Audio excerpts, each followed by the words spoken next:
Bonjour, on est le lundi 18 septembre 2023. La météo est nuageuse, elle a été humide pendant au cours de la nuit et on voit les premières chutes de feuilles commencer. euh, Ça commence à tomber, les feuilles commencent à chuter, à tomber des arbres. Donc on va à un moment donné, là où il y a des régions boisées, ouais, on va se retrouver avec un tas de feuilles. Un tas de feuilles. Bien sûr, si c'est nettoyé chaque année, bon, les feuilles, on ne les voit pas. Maintenant, si c'est pas nettoyé chaque année, il y a des surplus de feuilles, hein. Voilà, ça dépend les endroits. Si c'est bien nettoyé, pendant l'été, il y a pas de feuilles. Et on voit, on aperçoit, là où c'est nettoyé, bien sûr, les premières chutes de feuilles. Donc, si vous allez dans un bois et que c'est pas nettoyé, c'est normal qu'il y a tout un amas d'anciennes feuilles mortes qui sont là depuis des années. Et fatalement, bon, là, elles proviennent des années antérieures. Voilà, elles viennent pas de maintenant. Voilà, donc disons que maintenant les premières chutes de feuilles commencent à tomber. On commence à voir apparaître petit à petit l'apparition de l'automne euh, qui va intervenir dans bientôt. Alors ici, je vous présente un énoncé.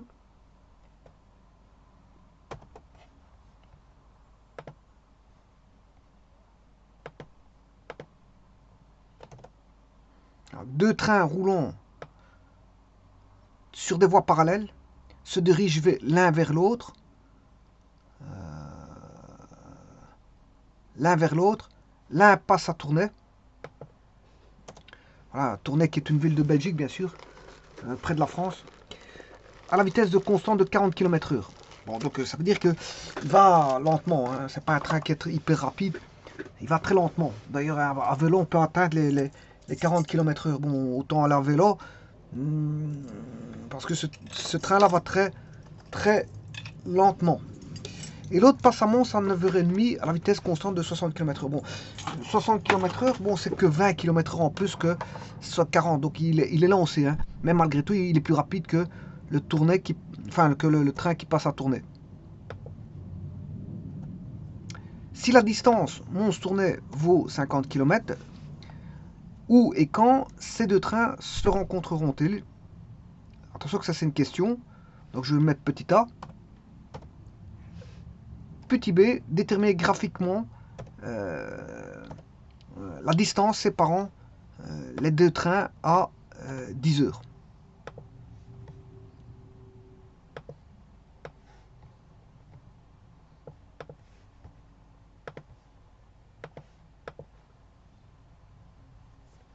Donc pour ça, je vais le faire au niveau graphique et au niveau... je vais faire du calcul. Donc du calcul numérique. Donc on va calculer numériquement et en même temps faire un graphique. Je vais faire les deux. Alors, avant toute chose, il faut dessiner la situation.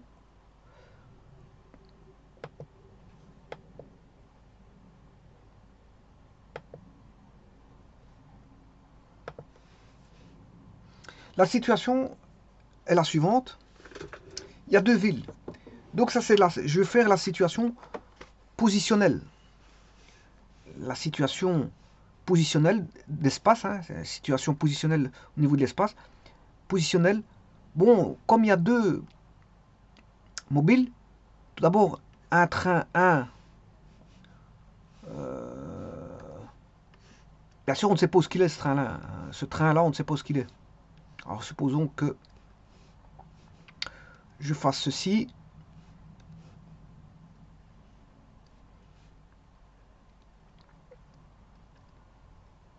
Voilà le train numéro 1. Bon, bien sûr, ça va foirer en rectiligne. Et le train 2,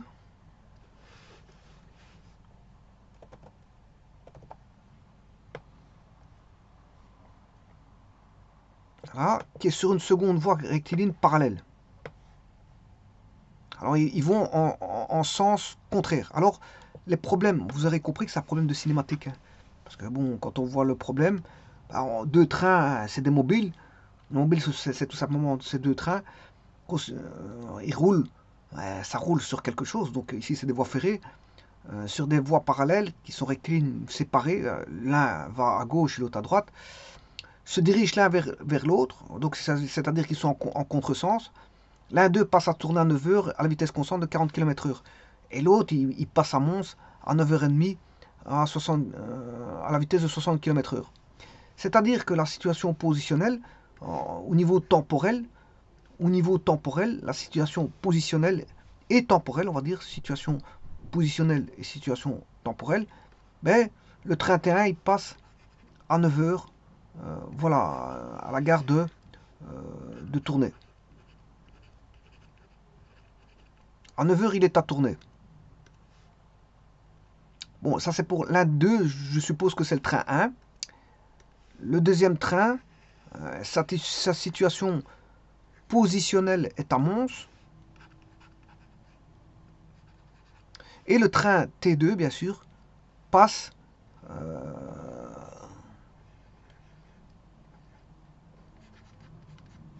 le train T2 passe à Mons à une situation temporelle qui est 9h30. Alors, on a dit que la distance Mons-Tournai vaut 50 km. Donc, de Tournai à Mons, il y a une distance de 50 km.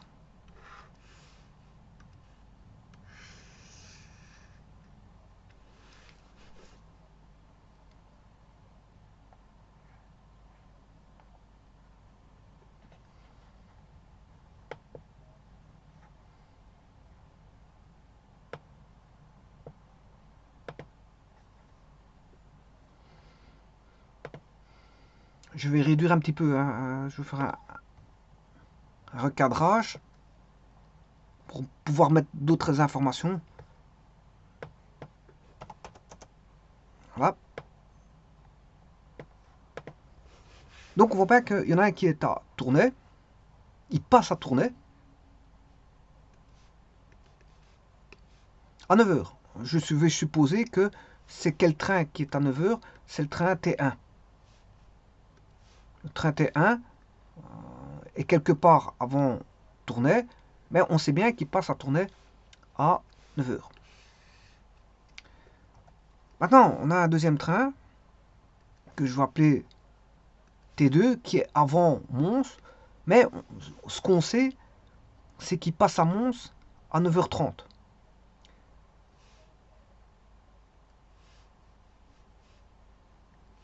Donc voilà, les deux villes sont séparées de... un petit instant, ici.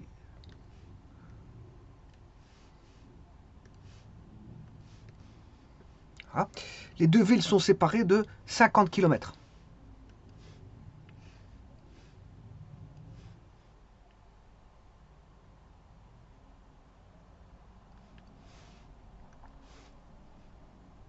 Ça, c'est l'espace de séparation entre les deux villes, que je peux appeler Tournai le point A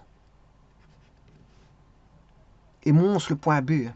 Et l'interdistance, enfin la distance entre A et B, ben, c'est 50 km. C'est la séparation des deux villes de 50 km. Bon, ce qu'on sait, c'est que le premier train passe à tourner à 9 heures, mais il roule lui à 40 km/h.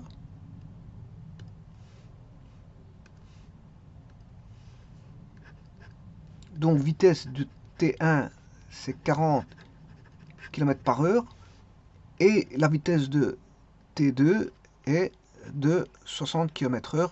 Bien sûr, ils effectuent, c'est des vitesses constantes, donc ce sont des mouvements rectilignes uniformes. Ils sont à vitesse constante et sur une ligne droite. On va considérer qu'on a une ligne droite. On va considérer qu'on a une ligne droite, donc on est en mouvement rectiligne uniforme. Donc il faut aller rechercher les lois du MRU. Alors, les lois, bien sûr, sont écrites par rapport à un repère. Donc la première des choses à faire, c'est positionner un repère. Alors le repère, attention qu'il y a deux cas de figure. Soit je mets le repère dans ce sens-là, je vais montrer dans un petit instant, soit je vais... C'est relatif à un repère. Hein. Donc soit je dis que le niveau, le 0, je commence le chrono T0 égale 0 en x0 égale 0. Donc là je prendrai le 0, je mettrai un vecteur de base que j'appelle i, et donc là je peux appeler l'axe x. Maintenant ce que je peux faire, c'est non pas faire ça, mais prendre le niveau 0 en B. Alors je vais dire que c'est T0 qui vaut 0 en B, et x0 vaut 0. Et bon, là on aurait le 0 ici, et l'axe des x comme ceci. Bon, je ne vais pas prendre ce second axe. Alors je pourrais mettre un axe ailleurs, hein. Bon, je ne suis pas obligé de mettre l'origine comme ceci. En tout cas, la direction de l'axe doit prendre celle du mouvement, ça c'est sûr, mais le sens, l'origine, je peux le mettre où je veux. Et là, je choisis en A. Je peux le mettre même avant A, entre A et B, et après B. Je fais ce que je veux, mais ici, je prends en A. Donc, ce qui veut dire que je vais éliminer un repère qui ne m'est pas utile. C'est celui où l'origine est en B. Donc, je vais retirer celui-ci. Et ne regardez qu'un seul repère, voilà, qui est celui-ci, X. Et bien sûr avec le vecteur de base, I. Donc l'origine est ici, si vous voulez. L'origine est là. L'origine O. Donc on a une distance de 50 km. Mais aussi, au niveau temporel, on a un écart de 30 minutes. C'est 30 minutes d'écart.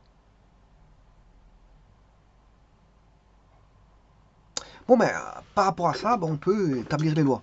Alors, les lois du MRU.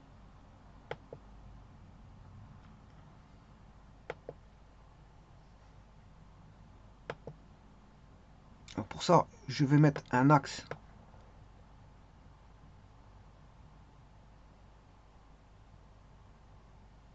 Y et un axe X.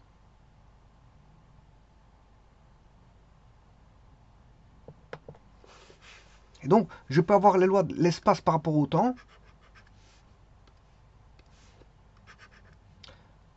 L'espace par rapport en fonction du temps. Bon, si le mobile va dans le même sens que l'axe, c'est une droite croissante. Sinon, s'il va dans le sens contraire de l'axe, c'est une droite décroissante.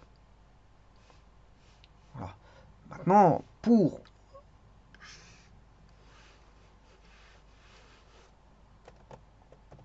la loi de la vitesse, en fonction du temps,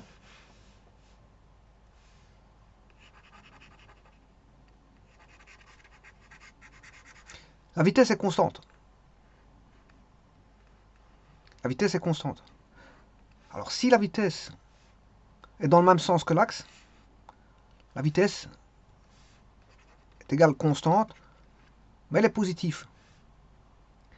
Sinon, la vitesse sera négative.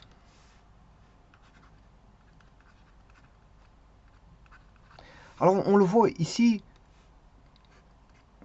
par le coefficient angulaire. Le coefficient angulaire donne, ici il est positif le coefficient angulaire, et le coefficient angulaire c'est la vitesse. Si le coefficient angulaire est négatif, c'est la vitesse. Et bien sûr, il y a un paramètre à changer, c'est la vitesse, en fonction du temps. Donc, là, je vais mettre la vitesse. Voilà. Et il y a une dernière loi qui est l'accélération. Alors, l'accélération, comme il n'y a pas de variation de vitesse puisqu'on est en vitesse constante, l'accélération elle est nulle.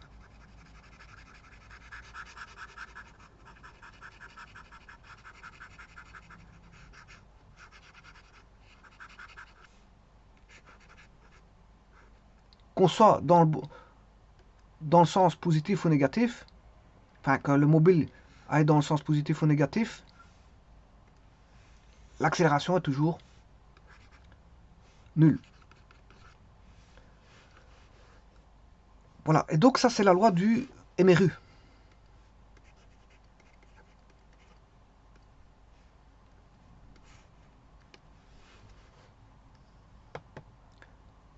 Donc, un problème,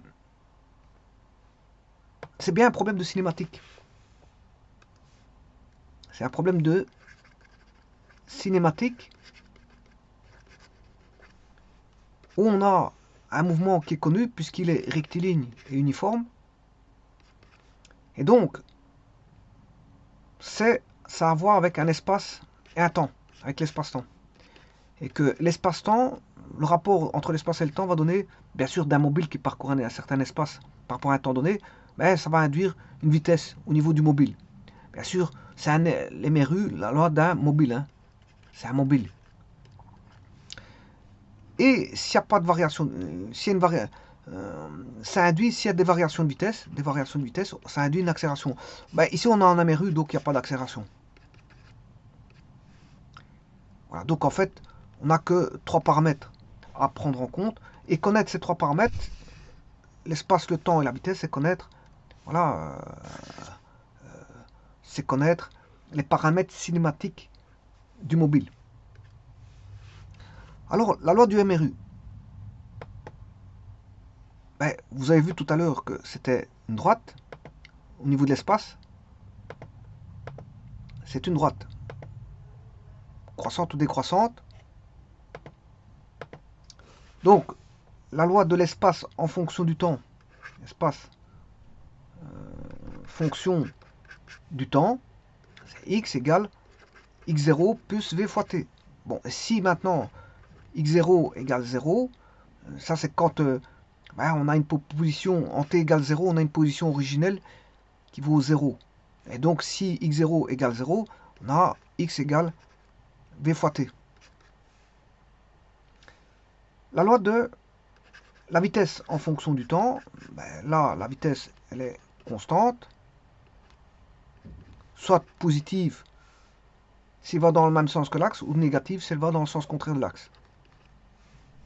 Et l'accélération, en fonction du temps, il n'y a pas d'accélération, puisqu'il n'y a pas de variation de vitesse, puisque la vitesse est constante. Et là, on a les lois du MRU. Alors maintenant, quand on a un problème de mobile comme ceci, on a plusieurs cas de figure. Alors, de deux choses l'une, soit on a deux mobiles, un que je vais appeler M1 et l'autre M2. Bon, supposons qu'il y en a un qui soit en avance par rapport à l'autre, et qui vont dans le même sens. Ils vont tous les deux dans le même sens. Ben, là, si lui il a une vitesse, bien sûr on est en MRU, hein, je considère qu'on est en MRU. Si lui il a une vitesse V1, et M2 a une vitesse V2, ben, si V1 est plus grand que V2, il y aura un point de rencontre.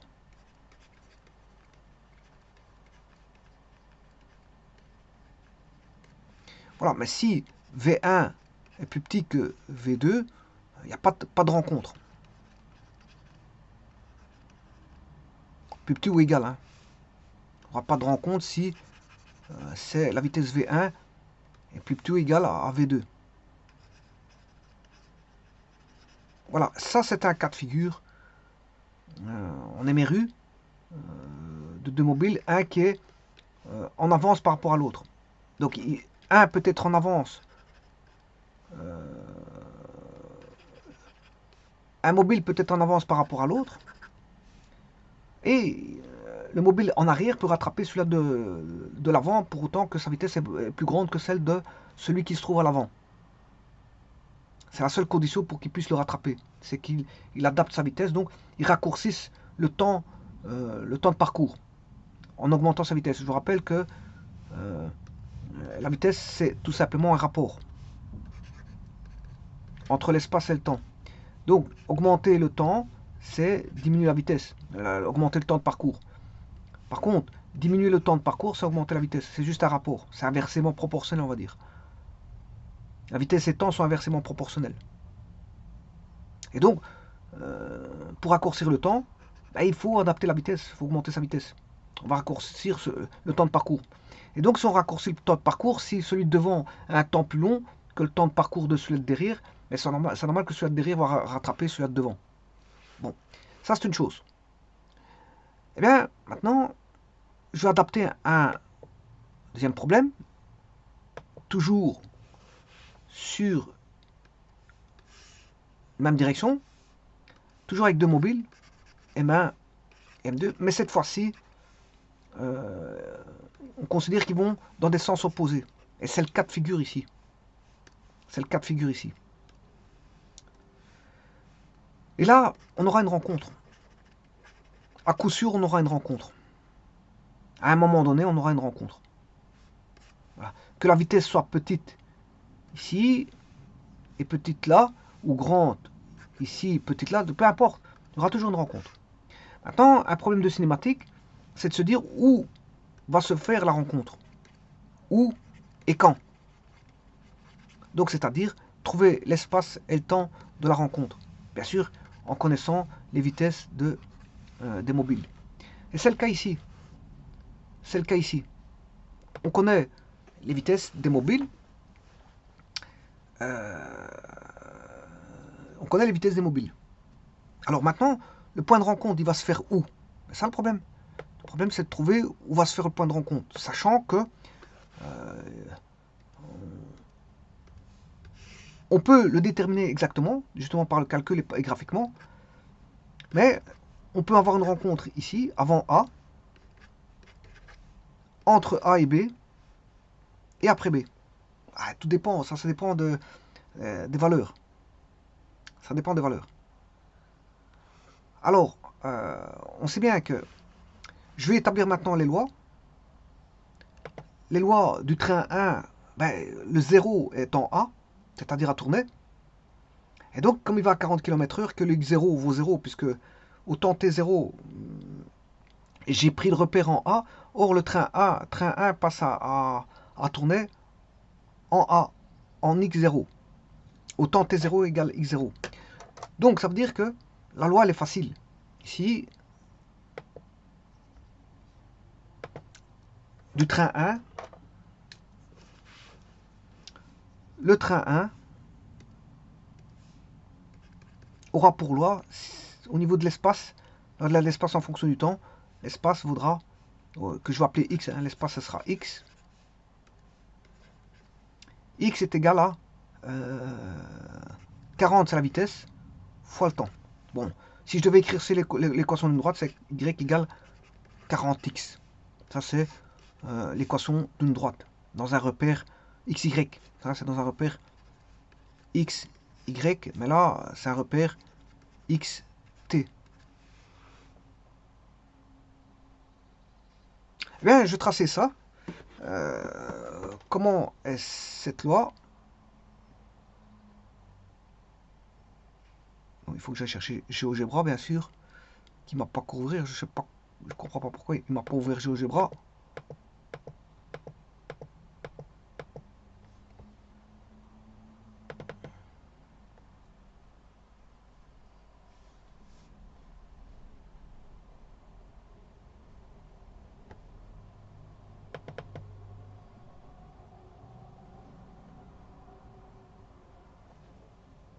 Ah, j'ai un problème d'ouverture avec GeoGebra.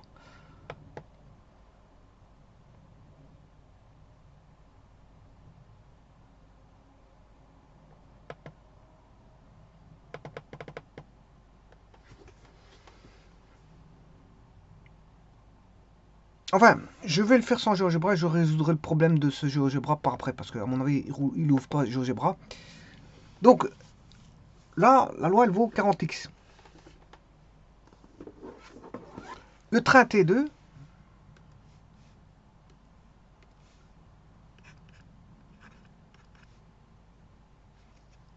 bien, le train T2, il faut expliciter la loi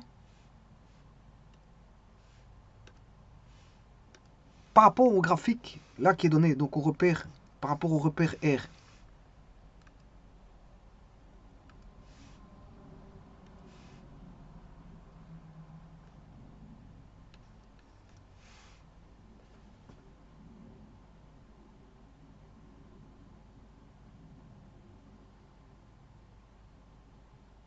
par rapport au repère R. Bah, par rapport au repère R, on sait bien que le point B, le point A c'est l'origine. Hein. Le point B il est à 50 km. Mais à 50 km, la séparation des temps est de 30 minutes. Alors 30 minutes, c'est 30 soixantièmes d'heure.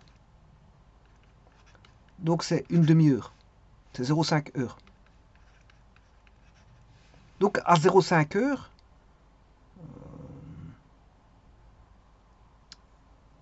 le train est à 50 km par rapport à l'origine, qui est A. Donc y égale la vitesse, c'est 60x. Alors comme il va en sens inverse, le train, c'est moins 60x, plus, plus b. Alors vous reconnaissez l'équation d'une droite, y égale à x plus b, qui est donné comme ceci, y et x. Voilà, avec a qui est le coefficient angulaire, voilà, et b, c'est l'ordonnée à l'origine. Eh bien, ici, c'est un peu la même chose. Je vais mettre que y, c'est l'espace, égale moins 60 v plus moins 60 t, parce que x c'est le temps, plus x0. Alors, le x0, donc ici, dans ce cas-ci, c'est xt. Alors, le x0, il vaut 50. Enfin, j'ai un point de coordonnée. Hein, un point de coordonnée, c'est-à-dire quand le temps vaut 0,5, le train est à 50 km.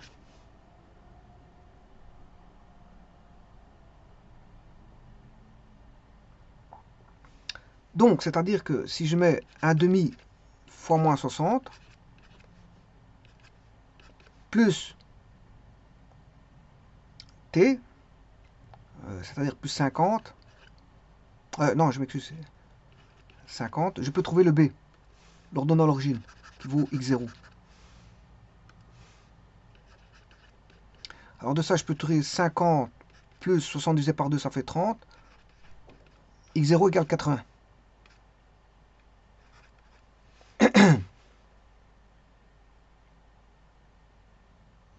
Ah, 80. Donc, l'équation de 31.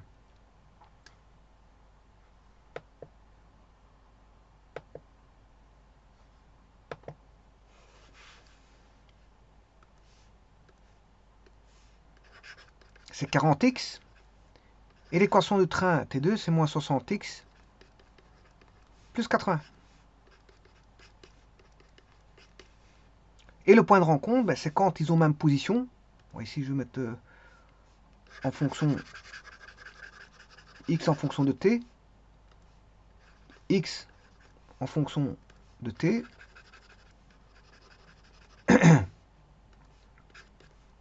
Voilà.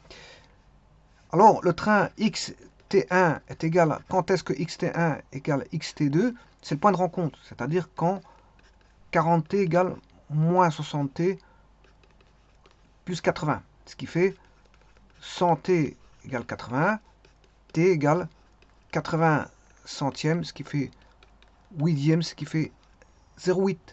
Donc, le temps, c'est 8 dixièmes d'heure.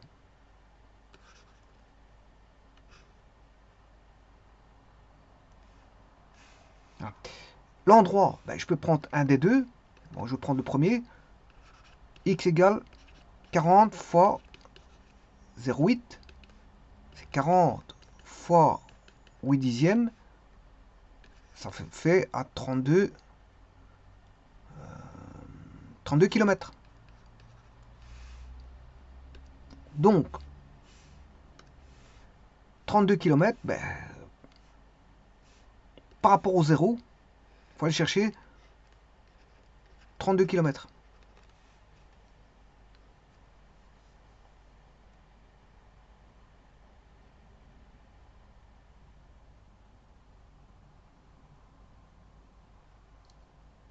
Bon, 32, c'est plus que ça. Faudrait mettre une échelle. Hein. Bon, ici, j'ai pas d'échelle. 32 km, c'est environ quelque part ici. Donc 32 km, c'est entre A et B. La rencontre a lieu entre A et B.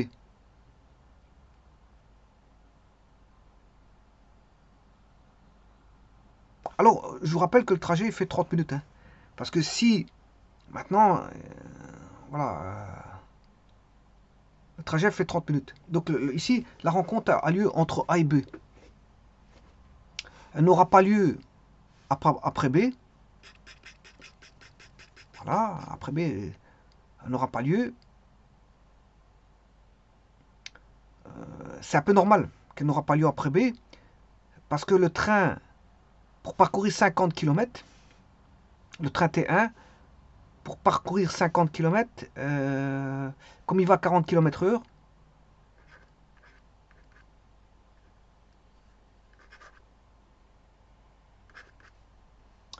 donc 50 km.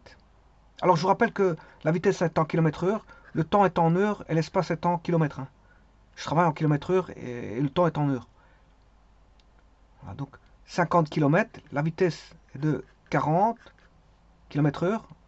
L'espace c'est 50. 50 divisé par 40, ça fait 5 quarts. Ce qui fait le temps, c'est 1,5 heures. 1,25 heures. C'est normal parce que au bout d'une heure, il va faire 40 km. Il lui reste encore, puisqu'il roule à 40 km/h, au bout d'une heure, il fait 40 km. Il lui reste encore 10 km qu'il va faire en 0,25 heures. Donc, pour faire 50 km, il lui faut 1,25 heures. Or, le train T2 passe à Mons à 9h30, c'est-à-dire 30 minutes plus tard. Or, le train 1 arrive 1h25 après le point A en B. Alors que la séparation de temps est de 30 minutes quand le train T2 passe en B. Donc, c'est impossible qu'ils se rencontrent ici. C'est impossible qu'ils se rencontrent là-bas.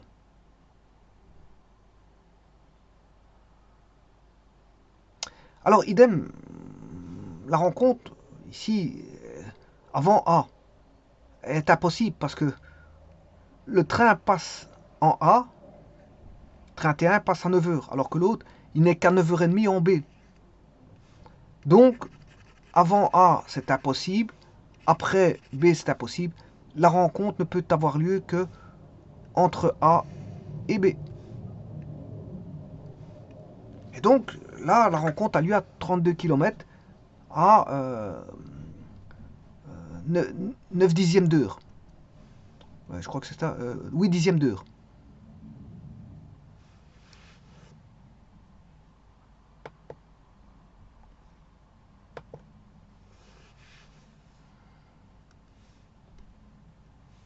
Alors, je rappelle que 8 dixièmes d'heure, ben, une heure, c'est 60 minutes. Hein.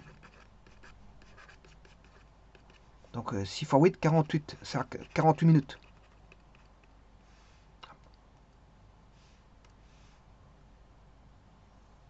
Sachant qu'il fait 1h25 pour faire les 50 km le 31. Et en 48 minutes, il se trouve à 32 km. Et là, on aura le point de rencontre des deux trains.